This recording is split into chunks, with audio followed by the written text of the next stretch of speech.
Well everyone, the Samsung Galaxy S22 Ultra has been out for a couple of years now, and I wanted to kind of hit on how this particular phone has held up in the last couple of years, see if it's still worth buying. Spoiler alert, I will definitely tell you, this phone is still completely worth buying for the most part. It's a very, very good phone, and I do think Samsung did a really good job with it. It may not be like the most perfect phone of all time, but I do think if you're going to go ahead and just buy a phone, it's a very decent phone. But when compared to something like the Galaxy S24 Ultra, Samsung made a lot of changes here, and I'm actually very happy and excited to see what Samsung's going to be doing with their S24 lineup, especially from the software side. But if you do want to pick up this phone or some other phones I'd recommend buying this year, links will be down in the description. You can get them from there and you can help support the channel at the same time. Now, starting off with the outside of the Samsung Galaxy S22 Ultra, on the front of this particular phone, you can see that we do have a massive 6.8-inch dynamic AMOLED display. Now, this was a massive phone panel at the time, and the fact that this phone came out in 2022, that was like just 2 years ago.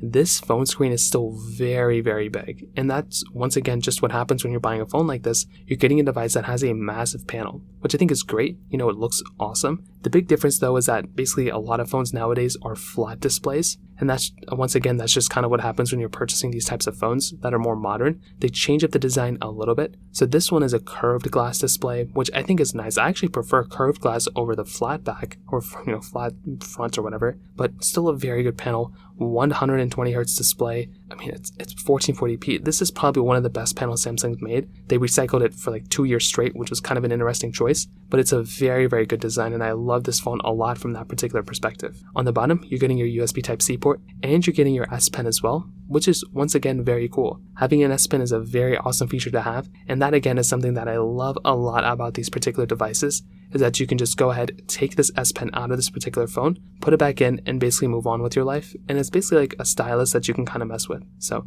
that once again is a very cool thing going on here too. On the back side, you have this complete frosted glass back. So this was another big thing that I kind of looked at for this particular phone, because I was a massive fan of the way this particular phone looked like at that time. So it's a frosted glass back, completely flat, reverse wireless charging and standard wireless charging. You have like this kind of like quadruple camera setup on this phone too, which is pretty insane. And I will tell you, from the outside of this phone, there is still a lot of stuff to kind of love about this particular device. I look at a phone like the Galaxy S22 Ultra on the outside, and I'm still a massive fan of it for sure, just because of the way Samsung kind of approached the design of this phone and the way it feels in the hand. But a few things to keep in mind. I mean, one, it's a really big phone, but two, the fact that this phone has been out for about 2 years now means that this thing has basically depreciated in the used market, a noticeable amount. So it's not the most insane amount of all time, but it has gone down a little bit in the used market. So if you were in the market for like a cheaper, used phone, this is a very decent option. I mean, it's not like a cheap phone by any means.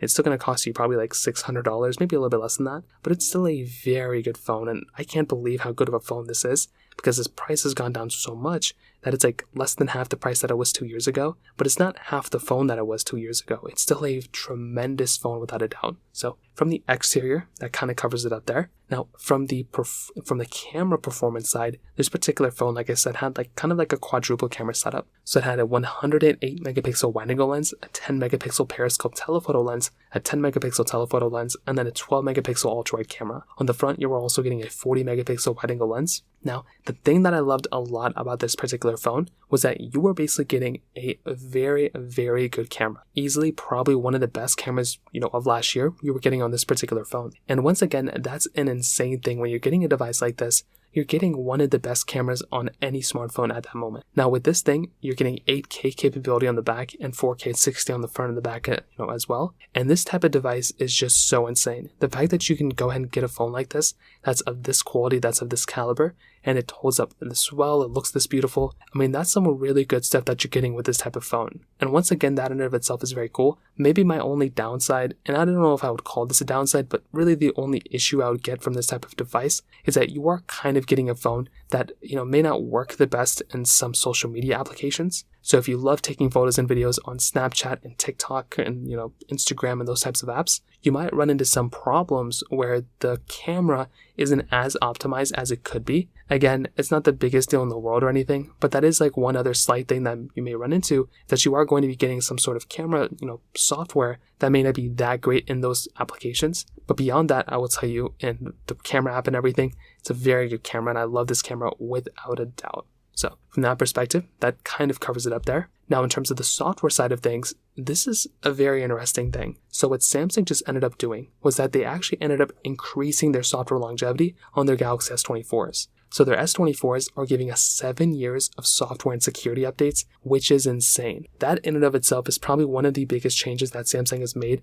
at least on their newest generations and probably ever. The only issue I would say that we're kind of running into with the Galaxy S22 Ultra is that we're not getting the 7 years of software and security updates on that device. We're basically getting our, standard, experience that we were getting before, but we're not getting the, 7 years that the S24 is getting. So comparison is the thief of joy. If we compare the S22 Ultra to the S24 Ultra, this phone is lasting for a significantly less amount of time than the Galaxy S24. So that might be like one issue that you may run into. If you get like FOMO a lot, you're definitely going to feel like you're missing out if you buy something like the Galaxy S22 Ultra over the S24 Ultra from the software perspective, but I do think that's totally okay. And if you're buying something like the Galaxy S22 Ultra, you're still getting like another 2 years of software updates at least. So you're going to be fine. I really don't think you're going to be missing out on too much there. But like I told you before, the S22 Ultra is still a very good phone. It still, has a lot of performance inside. So it's not like you're going to be getting like a stripped out, very small, limited version of software. I don't think that's what's going to,